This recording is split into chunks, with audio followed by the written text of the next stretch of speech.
This is the moment. Gordon's gonads time. Come on, Kevin, you beauty. You're round, I think. When you're ready, landlord. He's already got them in. Sit down, dickhead. Oh, it's great to be back, landlord. I've missed you, you know. For you, mate, I will happily shove it right up there. All right, Kev? Great to be back, eh? Oh, our first pint of gonads. I'll move, bud. I really am. No peanuts, though. No worries. I'll put them on your tab next round. Okay. First sip. Here we go. Oh, that unique taste of gonads. Well, Kev, the boys are back in town. The boys are back in town. Hey? Hey? What? Oh, sorry, Bas. I tuned out for a minute. Mind you, I'm sure it wasn't worth hearing. Sorry? You talk such shit most of the time, it's hardly worth the effort. Hey? And why'd you bother? Why do any of us bother? It's just one cesspool of complete shit. And when the world's gone to pot. Death, suffering, greed everywhere. Nobody takes care of anybody else. Nobody takes responsibility. Governments are clueless or corrupt or both. It's all just shit, shit, shit! Feeling a bit down, are we, Kev? You think? No problem, landlord. Just letting off a bit of steam after lockdown. You know how it is. Oh, come on, Kev. It's not all bad. We're still here, aren't we? And I'll pay for my peanuts just to prove miracles do happen. Have a sip of the nectar, son. That'll perk you up. I don't think I can face any beer at the moment. Crikey, Kevin. Are you feeling all right? This sounds serious. Oh, sorry, Bas. And sorry about before. I didn't mean most of it. Or some of it, anyway. No worries, Kev. Nothing's going to ruin my chill, mate. I'm in a pub. I'm double vaxxed, and I'm proud. Yeah, me too. Any side effects? I felt like I was coming down with a cold for a day or two. No, nothing like that, really. I did have a craving for crunchy peanut butter. Not sure if that's connected. Well, maybe. Either that or you're pregnant. Well, funny you should say that. You sit... No. It can wait. Tell me what's going on with you, Kevin. Why the outburst? I'm not certain, Bas. I think it's because on top of everything else, I'm worried about Mum. The dragon? What's wrong now? Well, as you well know, I've been keeping an eye on Mum all this time. You've been bubbling. Yes. And I think on top of everything else, I think she might be going down with a bit of dementia. Really? Oh, come on, Kevin. She's in her 80s. A few forgotten things doesn't mean it's as bad as that. Yes, but I was with her this morning, and for the most part, she didn't recognise me. You sure? Yes. She thought I was an intruder. What? Well, when I came in, the first thing she said was, "How did you get in?" And I said, "I've got a key, silly." And she said, "Who gave you that?" And I said, "Mum, it's me, Kevin." And she said, "Don't give me that. Don't you think I recognise my own son?" Right then, she said, "I'm going to go and phone him. He'll sort this out." And she went into the hall, picked up the landline, and speed dialed me. And? And then my mobile rang. With the ringtone I sent you? Yes. And? Well, I answered it and said, "Hi, Mum, what do you want?" And she said... This is getting interesting. And she said, "There's a shifty-looking bloke in the house. Did you give him a key?" And I said, "No." "Are you sure he's shifty?" And she said, "Definitely, yes. His eyebrows are too close together." Well, she has a point. I said, "No, they're not." And she said, "How do you know?" At which point, I was a bit stumped. So I said, "Well, tell him that I'll be around soon. That should scare him off." And so she came and told me this, and I don't know why. I just said, "I'm not scared of your son, bring it on." I think I was getting into the part. And so she rang me, panicking, and I said, "Well, don't worry, he's a nobody." Hang on, I'm getting confused now. Let's call the Kev in the house by a different name. Archie. No. Oh, How about Boris? Are you sure? Yeah, embracing the shifty persona. Okay, it's your story. Well, by this time I was getting a bit angry. And I said, well, tell him I'm an ex-boxer, that should scare him off. Mum said, okay, but he won't go for it. He knows your name's Kevin. And she was right. But why not? I know.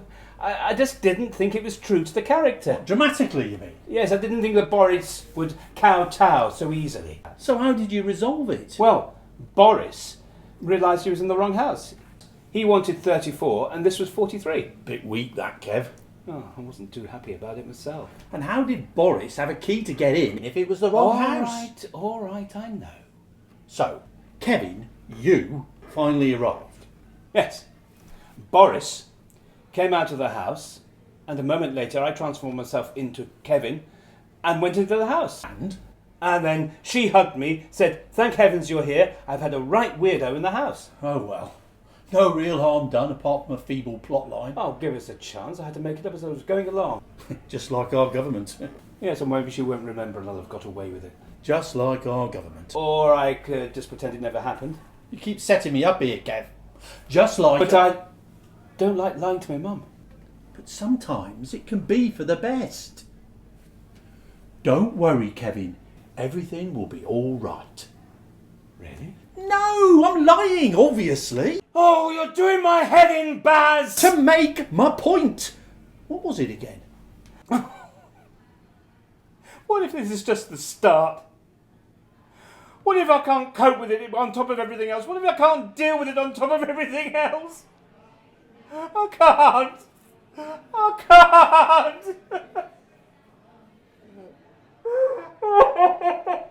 Kev, are you alright? Mate, come on. Cheers. Mate. Kev.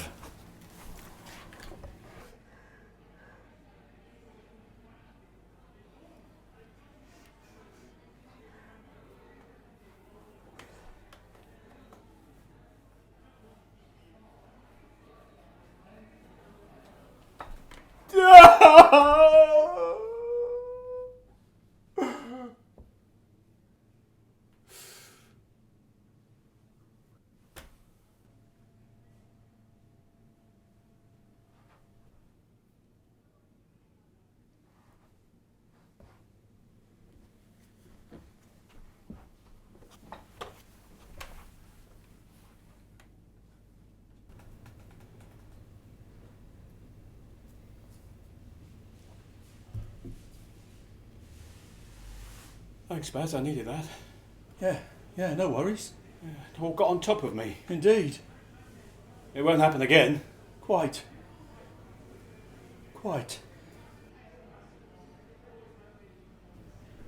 Look, when I get down... Down? You, Baz? I can't believe that. Hard to believe, I know. But it's been tough times, hasn't it? So yes, occasionally I have felt a bit crap. So when that's happened, I've found the following mantra really useful. Oh, I'm always glad for some of your words of wisdom, Baz. Okay, here it is. When life is getting you down and your world it does not rock, just remember one thing. At least you're not Hancock. You are? Try it. No, it's bloody stupid. Go on, try it. What can you lose? I've bared my fucking soul to you. And you want me to recite some stupid limerick? Trust me. All right. When life is getting you down, And your world? and your world, it does not rock, Just remember one thing. just remember one thing, at least you're not Hancock. Wow. Yeah. I do feel slightly better. You are welcome. You see, it works in two ways. It cheers you up, and it proves that everyone does have a purpose. Hancock's is to confirm that there is at least one person we can all do a better job than. Cheers, Baz, you're a good friend. As I keep reminding you. Well, I suppose I ought to look into some possible help for Mum. I guess so. So you know what's what. Yeah, better hit the laptop. I should start now. Right. You coming with me? Of course. What about your beer? This is more important. Okay. But first, cheers. Cheers.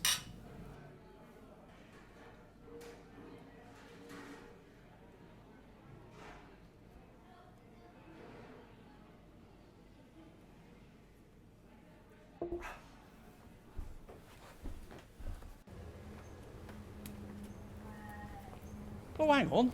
Have we paid for the beer? Yes, I did earlier. Yes, sorry about the peanuts. No worries. You can owe me. Oh, sorry about this. Hello, Mum. Yes, yes. Yeah, I'm with Baz at the moment. Yeah. Well, that's not completely fair, is it, Mum? No, he's been a good friend to me today, and he nearly paid for the peanuts. Yeah, I think so. You feeling all right? Yeah? Ah, yes, feeling all right, Mum. What was that? How did the stranger get the key? Oh, I'll have to think about that. Yeah, I'll see you later, Mum. Bye. Bye. Love you.